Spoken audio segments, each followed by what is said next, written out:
국민의힘은 국가를 위기에 몰아넣은 윤석열 징계부터 하십시오. 어제 권성동 원내대표가 교섭단체 대표연설에서 12.3 비상계엄 선포와 윤석열 탄핵, 구속 기소에 대해 사과했습니다. 그런데 진심이 전혀 느껴지지 않습니다. 국가적으로 큰 위기를 불러온 12.3 비상계엄 선포에 대해 사과를 한다면서 그동안은 왜 윤석열 탄핵과 내란 특검을 반대하고 왜 구치소에 찾아가 내란 속의 윤석열을 면회했습니까? 권성동 원내대표의 사과가 손톱만큼이라도 진정성이 있으려면 남 탓 그만하고 윤석열을 중징계해야 합니다. 내란 사태가 벌어진 지 2달 넘도록 윤석열이 여전히 국민의힘 1호 당원이라는 게 말이나 되는 소리입니까?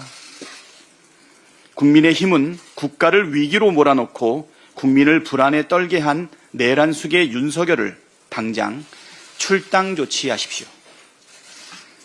어제 민주당과 야당들이 명태균 특검법을 공동 발의했습니다. 명태균 특검은 12.3 내란 사태의 동기를 밝히는데 매우 중요한 법안입니다.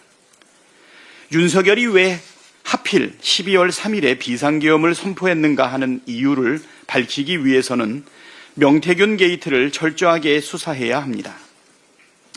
야당이 박수쳐 주지 않아서 국회에 총 들고 쳐들어갔다는 헛소리보다 윤석열 자신이 저질렀던 온갖 불법 행위와 부정을 감추기 위해 영구 집권을 시도를 했다는 것이 더 설득력 있고 합리적인 분석입니다.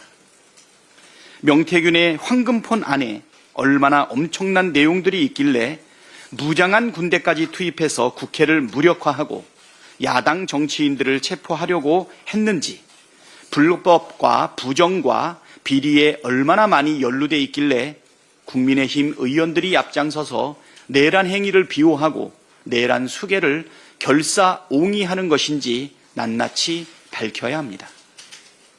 당사자인 명태균도 특검을 환영한다고 밝혔습니다. 특검을 거부하는 자가 범인이라던 국민의힘이 명태균 특검을 거부한다면 부정, 불법, 비리 공동체라는 비판만 살 것입니다.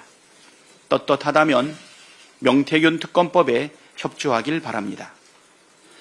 국책연구기관 한국개발연구원이 올해 한국경제 전망치를 기존보다 0.4%포인트 낮춘 1.6%로 발표했습니다. 내수회복 지연과 수출 증가세 둔화 등이 반영된 것으로 우리 경제가 매우 심각한 상황에 처해 있다는 사실을 보여줍니다. 실제로 내수경기 침체가 장기화되면서 자영업자들의 폐업도 속출하고 있고 특히 지난해 1인 자영업자들 숫자가 2018년 이후 처음으로 감소세로 전환되었습니다. 이대로 방치한다면 우리 경제는 회생불능의 상태로 접어들 수 있습니다. 시급하게 추경으로 심폐소생을 해야 합니다. 민주당은 계속해서 추경 필요성을 강조하고 촉구해 왔습니다. 국민의힘도 추경 필요성에 대해서 인정하고 있는 만큼 빠르게 추경 논의에 나서길 촉구합니다. 총각을 다투는 상황인데도 이런저런 전제 조건을 달거나 야당 탓하면서 추경을 미루는 것은 국민의힘이 국정을 책임질 능력이 전혀 없는 무책임하고 무능력한 정당이라는 자백일 뿐입니다. 초등학교 1학년 학생이 교내에서